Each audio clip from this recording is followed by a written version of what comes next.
Morning. So my GoPro died. Kind of my fault because I didn't charge it and it said full battery, but it's like a 7-year-old GoPro. So I learned not to trust the battery status indicator as of today. Anyways, I didn't want to go too long without a video. It's been a couple months. We just had our first big snow in the Portland area. So, I mean, it's not too bad compared to other places I'm seeing around the country. But it's like 19 degrees. So, what would that be for our metric fans? It'd be like -5 or -6 degrees centigrade. Like most runs, the hardest part about just this run was getting out the door. And yeah, it was chilly. First mile or so. I did have a beanie on and all that. But after I started warming up, it doesn't feel too bad. Right now there's a bit of a breeze. So I may put my beanie back on, depending on how my ears feel. But I'll make this short. Since the time trial I did around the end of November, I think. Technically a bit of an off season for me because I was between races.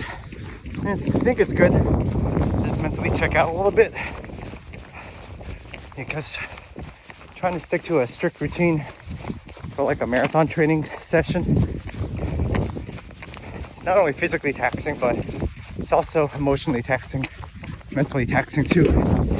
So, but yeah, so in lieu of running a bunch, it's always good to kind of switch things up. But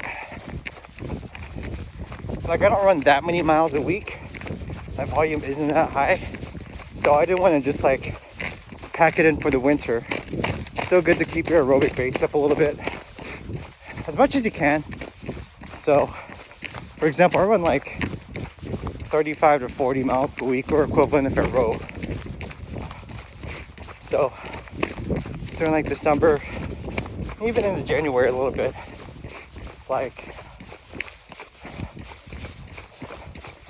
if you could maintain 50% of what you did in the summer during your peak, I consider that a win. Ideally, you want to, I don't know, keep it up at 60 or 70%. So once you have a race coming up, then you don't need to spend like 2 months ramping up to where you were. You could actually just get back to your peak pretty quickly and then build upon it.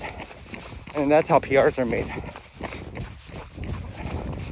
So anyways, during this winter, during the quote-unquote off-season, I've been reading about discussions about whether off-season should really even exist for runners. I think so. I think it's just a matter of semantics. I absolutely do think you should take time off, rest your brain a little bit. But at the same time, I absolutely do think you should try to maintain as much of your aerobic base as possible, within reason. But like, if you think about off seasons for like other sports, like basketball, for example, if like a basketball player is really weak at, say, free throws, well, then the off season is the perfect opportunity for them to practice shooting those free throws and really work on those weaknesses so they can be stronger in the regular season. I think the same applies for running. So a little bit of reflection. I think this upcoming year, 2024, I'm gonna need to do more strength training. So I'm gonna try to, I gotta leave. And one of the things I like to say is you gotta leave some money on the table sometimes. So I gotta leave some miles on the table sometimes during the week. Turn one of my row sessions into a weightlifting session, and consider it as just an integral part. Nothing else. I'm not trying to get big or anything. Nothing else to prevent injury and maintain good form, because last year I did have a little bit of runner's knee, and I feel like if I did more consistent strength training, I wouldn't have had to deal with that and take like 6 weeks off. really kind of sabotaged my marathon training last year.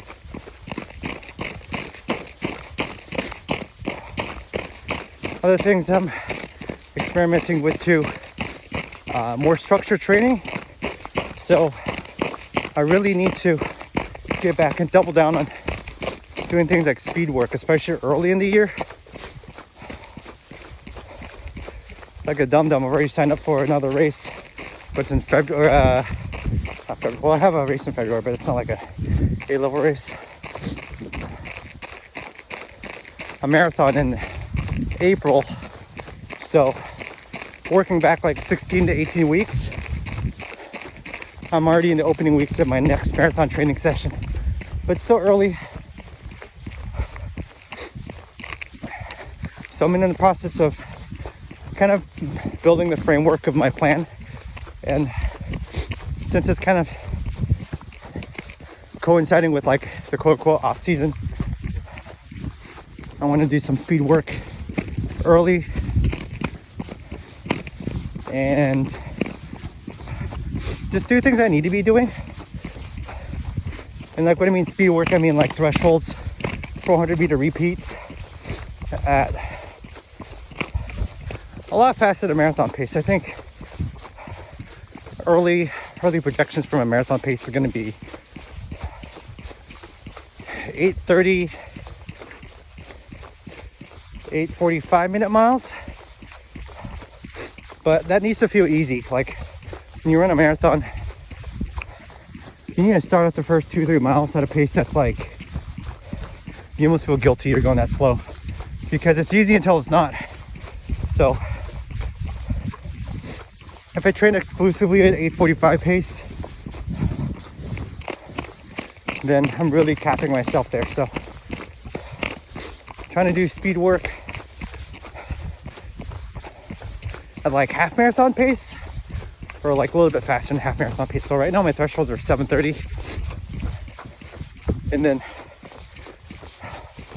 my 400 meter repeats right now, I think I'm doing 6:45, and just maintain that up. So just training my top end, and then as I get closer to the race date, I'll start incorporating more training at race pace, so I understand what that pace feels like, and it's not a surprise to me, because that's another one of my big weaknesses.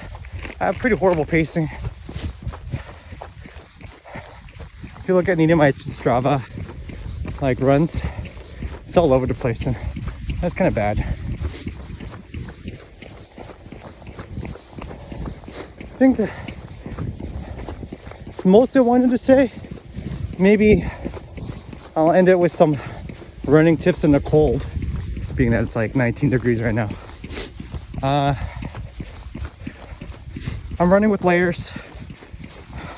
My outer layer is just my typical Patagonia Houdini, which is basically just a glorified, really expensive windbreaker, but I love it. And like I said, I think if it's really windy or gusty, I probably would have stayed inside. Right now I don't see any ice, so if it was icy I would also stay inside. Like if it was really wet, there's a slipping chance. If it's like fresh snow, I don't worry too much. I'm wearing my trail shoes. I think they're Nike Pegasus Trails, Trail 3s to be specific. Just wore that just in case for a little bit of extra traction when I'm running on the snow. But other than that, like, you know, think about running in perfect weather and how far you could run. If it's too hot or too cold, then you can't expect to run as fast as you want to, and you can't expect to run as long as you want to as well. So typically on my Sunday morning long runs,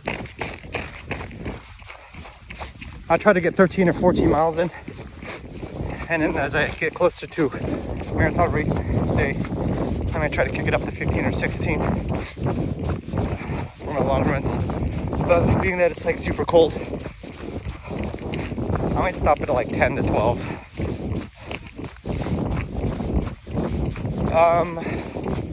But yeah, just have layers that you can take on, take off. I think I run really hot.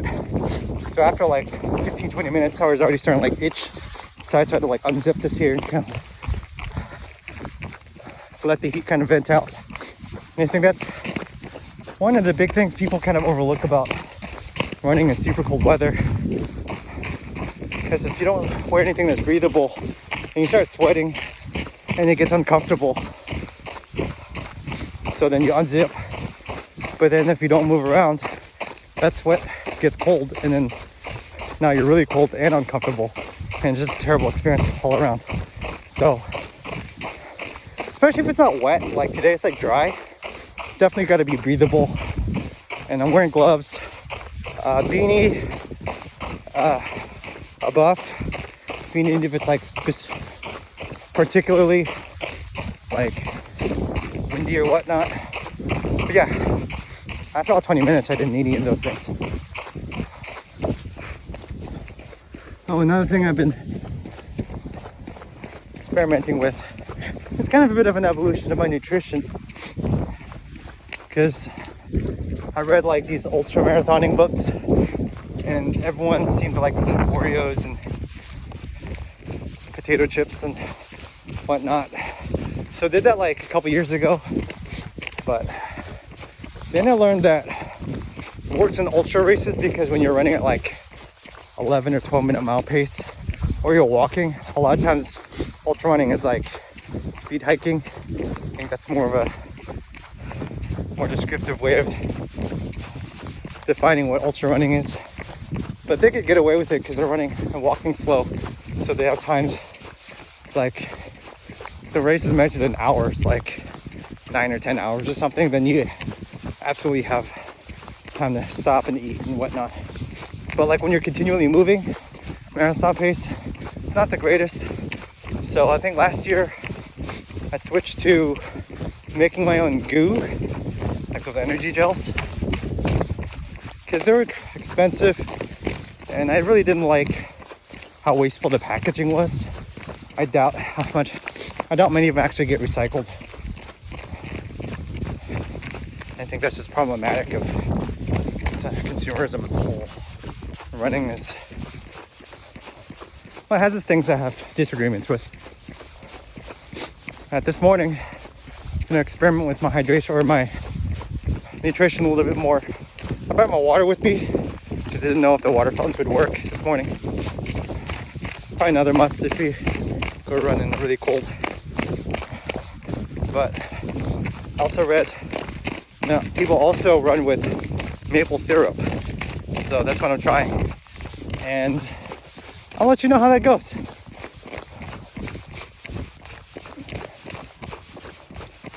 And I think that wraps it up. I don't know if there's anything else I want to talk about. So like I said, I was going to keep this short. All right. I think that's it. So see you next time. See you later. Bye.